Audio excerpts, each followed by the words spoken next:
between the government of Kenya and the Chinese contractors, showing the date of commencement and the date of completion. That contract is not exists. But as the work there is no work that has started. What has started? I've told you what is being done. Is what you call daily works. Are you in favor?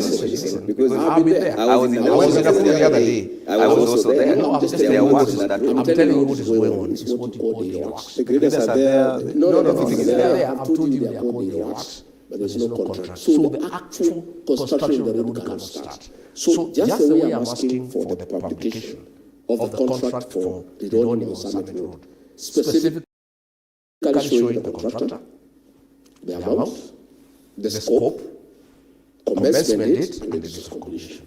For SGR, I'm asking on behalf of the country and the beneficiaries and everybody else, because it's important and it's good for the country, we want the publication of the contract for the construction of the SGR, showing clearly the date of commencement and the date of completion. In 2024, you flanked the president while in his tour in the Nyanza region. Mkaenda mpaka Rusinga. Wakati huu kuna hiyo barabara imejengwa ikaisha. Do you think that there is any other tangible project that this government has done in the region? I have not seen him launch any completed roads. I saw him launching. I would want our government, the one that we shall form, we shall borrow the body of Mwai Kibaki. Mwai Kibaki never launched any route or any project commission when it's completed. I think that must be the new way of doing things. Because many projects the president was doing in Nyanza the last 5 days, he has launched them before. There are routes in Meru he has launched 5 times. So, I'm saying, in our government, the one that we want to form, with my colleagues, one of the things that we are all in agreement, we want to stop this launching business. We want to stop this inspection business. Let inspection be done by engineers and politicians. The deputy president has no capacity to inspect the road. That is work of engineers. They can be architects, engineers, quantity surveyors, the professionals. A president or deputy president or minister for that matter in our administration will commission a complete project. This thing of launching is all nonsense. And it really annoys people because you keep on giving people false hope. Most of the projects that have been launched by the president in Western Kenya, he was there. Not an inch of tarmac has been done. He made an agreement with Musalia and Gachagua that he will do 1,000 kilometers of road. I was part there. Not a single kilometer has been done. We are not talking about the Western. No, I'm just saying Nyanza. You know, Nyanza did not have an agreement with him because they were in Azimio. But Western Kenya had an agreement with William Ruto. So an agreement is binding. The mountain had an agreement with him. That is why we keep on saying Nyanza did not have an agreement, so they really cannot put him to task other than telling the promises. But I am saying, in future, in our government, the launching, inspection will not be done by politicians. We will do the commission when the project is done. So let's come back to the Ronnie Summit Road. So you admitted that you've seen some works there. Yeah, I've seen what you call the works. So this is a PPP project. Why does it require any budget allocation? Because is it I've said Hold on 1 second, just talking about this. Is it the same contractor with the expressway? So why, if it is a PPP, why then do you need to see the contract? There is no project that you do without a binding contract because this money will be paid by taxpayers. It doesn't matter whether it's PPP or whatever it is. They will be paid by the people of Kenya. Anything that has a monetary implication must be founded on a contract that is binding and that has clauses also for default and liabilities. Do you think the PPP is the way to go? The PPP is too expensive. It's too expensive. I don't think it's necessary. What option are you offering? Should you be the president of the Republic of Kenya? I would just suppose that we complete ongoing projects first before embarking on new ones. Financing model, how will we go about it? We just collect enough and we use it prudently without exaggerated figures, without putting in commissions for civil servants, and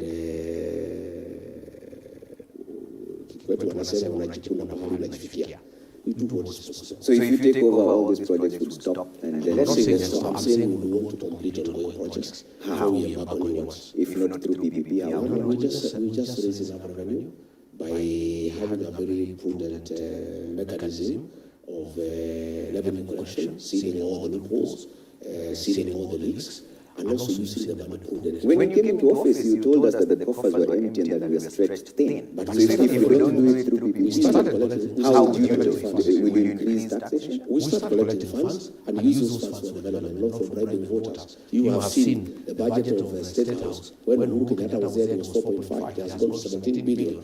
That 13 billion can do so many roads. That is money that is being wasted. So you believe the government is too extravagant? There is always money that you collect from taxes, through VAT, through pay-as-you-earn, through income tax. There is sufficient funds in this country, but we need to use those funds prudently for the purposes for which they have been collected from the people of Kenya, by stopping wastage and privilege. So practically speaking, if you took over as the president, what is the first thing you would do?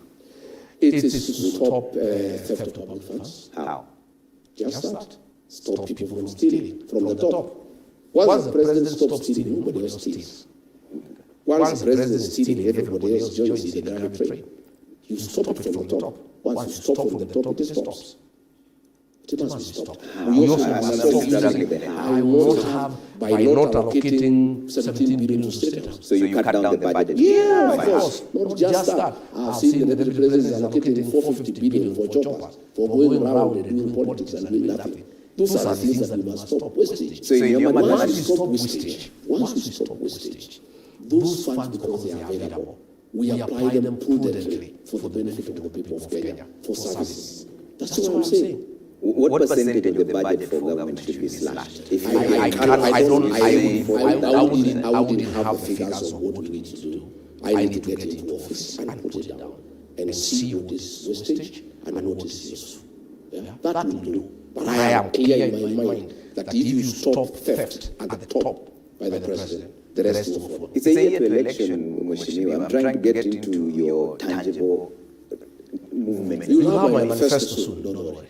Because this is also hold your horses. Where there's a conversation that the votes are all about one term, but no specific agenda. Hold your horses. I'll be having an election manifesto explaining to the people of Kenya what I'll do for them if I'm president. When should you expect that manifesto? Just wait. For now, you're not having general It's really worked on. There are people working on it.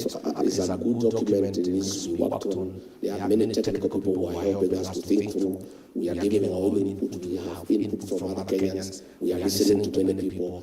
In the fullness of time, we'll have an election manifesto. You'll be able to ask me questions based on my proposal. Umezungumzia maswali ya ufisadi kwa kina kabisa.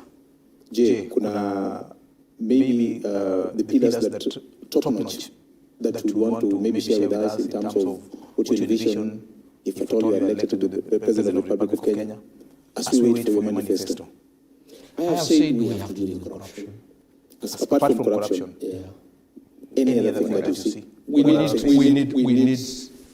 need to restore institutions of governance. We need to restore the independence of Parliament.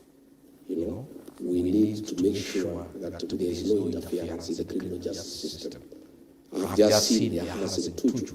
They have slapped him with a demand of 650 million by KRI. They are using that body. After harassing the men in the hospital, that guy had a bad accident, he injured his spine, he was mishandled by police, he is in hospital, he has not killed anybody, he has not done anything that would warrant that kind of violence against him. The man is in ICU, they have now using KRI to intimidate him so that he can shut up. We must stop the use of the criminal justice system to manage politics. We must stop using police to how to deal with the business people. I said the other week, there is a tender, there is a work to be done at the Nairobi railway city that is funded by the British, and there was a tender, and one company quoted 22 billion shillings.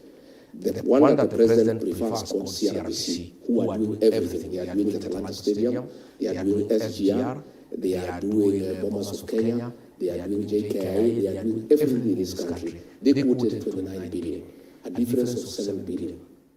Then the ones who quoted 22 billion, who are the people who had been recommended to do that tender, they went to the appeals tribunal for procurement to intimidate them and to stop them from complaining They were rounded up from Usenge, where they are doing a road, and put in a plane and deported to China.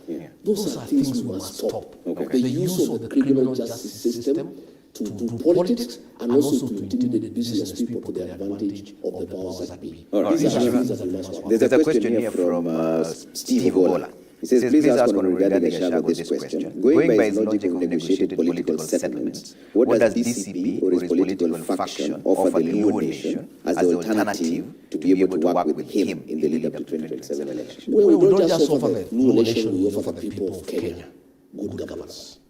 We want good governance. Our slogan is listen to the people, listen to Kenyans.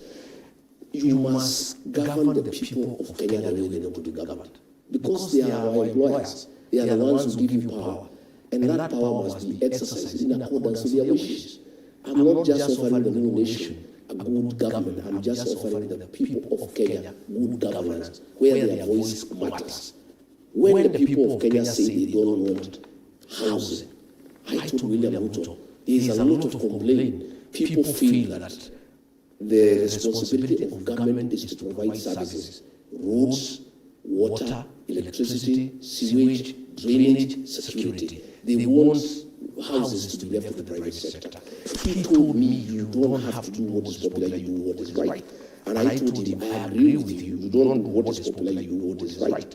But if the majority of the people who are given the job decide what you are doing is not right, you cannot argue with them. So I am saying what I'm offering to the people of Kenya, the Luo nation is part of the Kenya nation. It's good governance, it's transparency, it's accountability, it's checks and balances, it's the supremacy of institutions of governance, where we allow institutions to play their rightful role. That's what Mwai Kibaki did, and he was a very successful president. He allowed institutions to work, and he let everybody work. He did not micromanage the country. He didn't try to do everything by himself. You never saw Mwai Kibaki on top of a vehicle. You know, we have a president who was elected. When you are looking for leadership, there is nothing wrong with you being on top of a vehicle. But once you are elected, you settle down in a handhouse, you settle down in State House and work.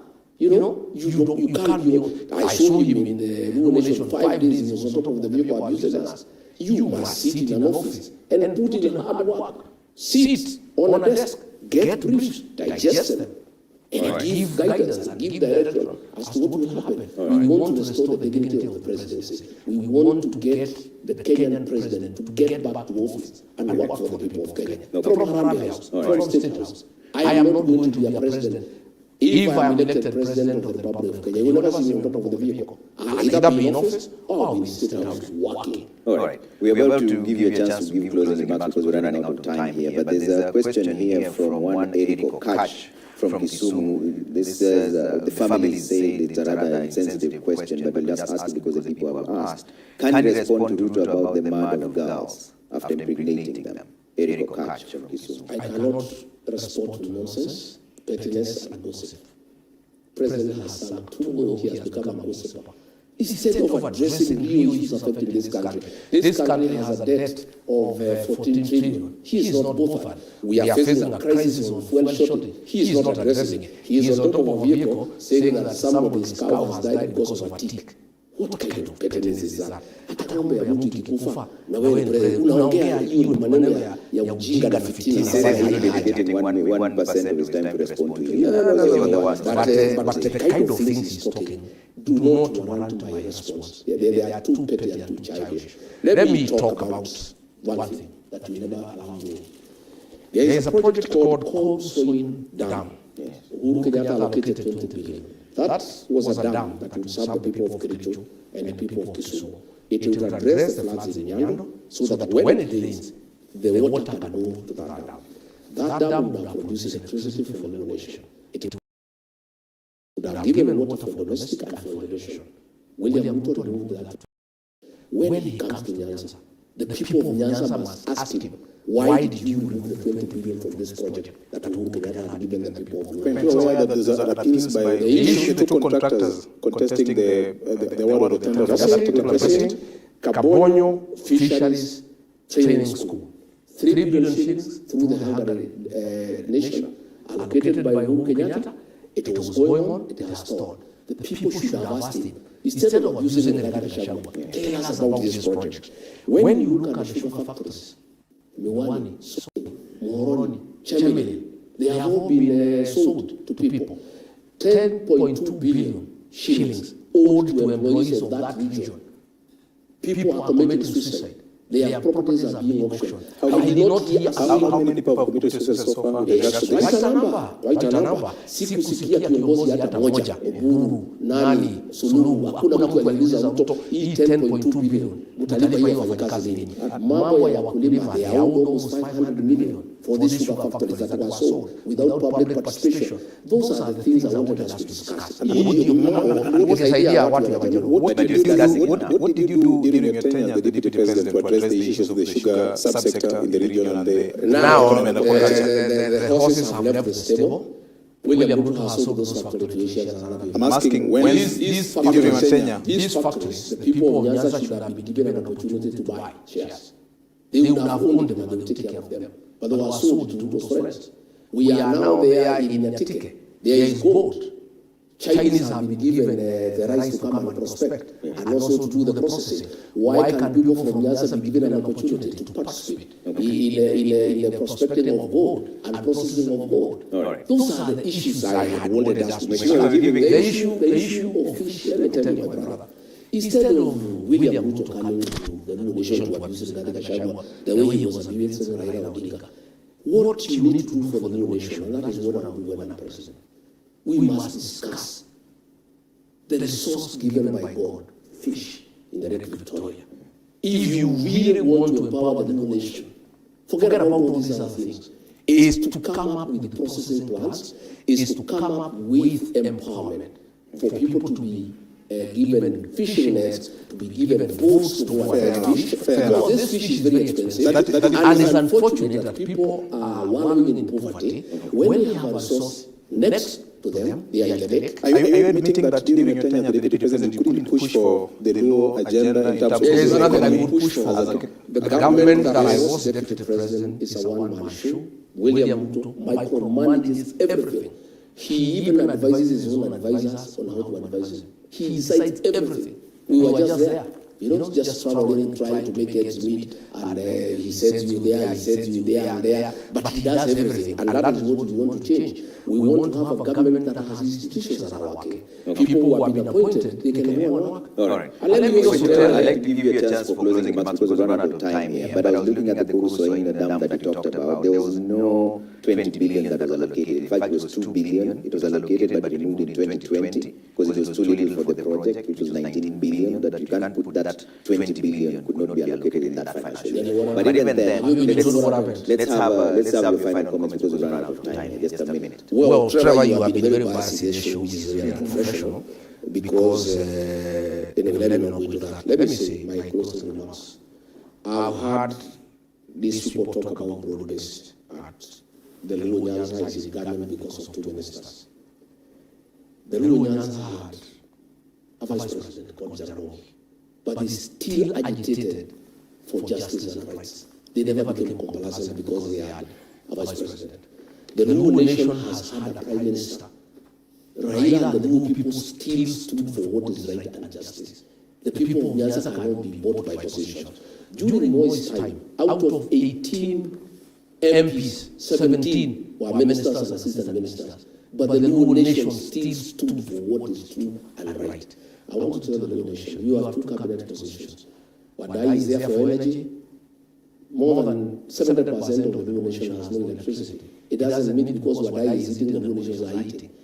We in the mountain have 8 ministers, but we are also William Ruto because he is doing the wrong things. And those 8 positions are for individual ministers and their families. So these 2 positions the Luo nation have are for those 2 families. It cannot be that the community now can become complacent. They cannot question what is wrong. They cannot question what is not going on well in the country. They cannot divide what is right for the areas and they pay taxes because they have 2 cabinet positions. The Luo nation has always had very senior positions, but it's a dignified community that has always stood for what is true and what is right.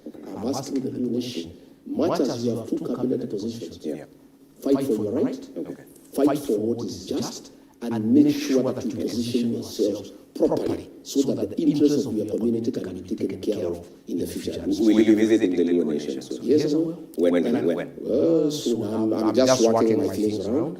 I hope Raymond Odolo will sponsor us against the way he has been doing in Nairobi. He's been mobilizing people in Nairobi. Again, allegations that no, it's true.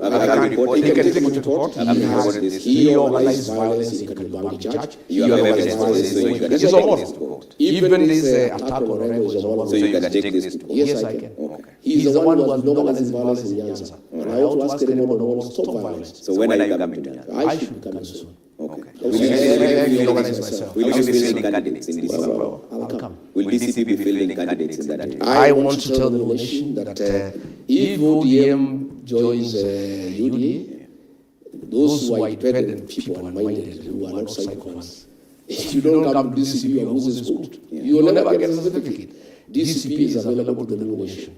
All those leaders who are courageous, who are brave, who believe in the people, who want to go to parliament to fight for the new nation, DCP is your party. Even here in Nairobi, I have very many aspirants who have come to DCP. And I have told the new nation here in Nairobi to be careful.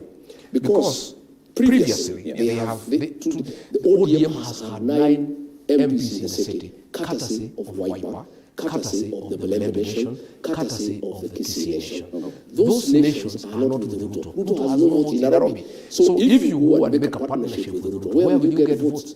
You people must align yourself with the realities of Nairobi politics. The Nairobi politics, as we speak today, is in the opposition. So if they decide to join Ruto, they will not get a single position here in Nairobi.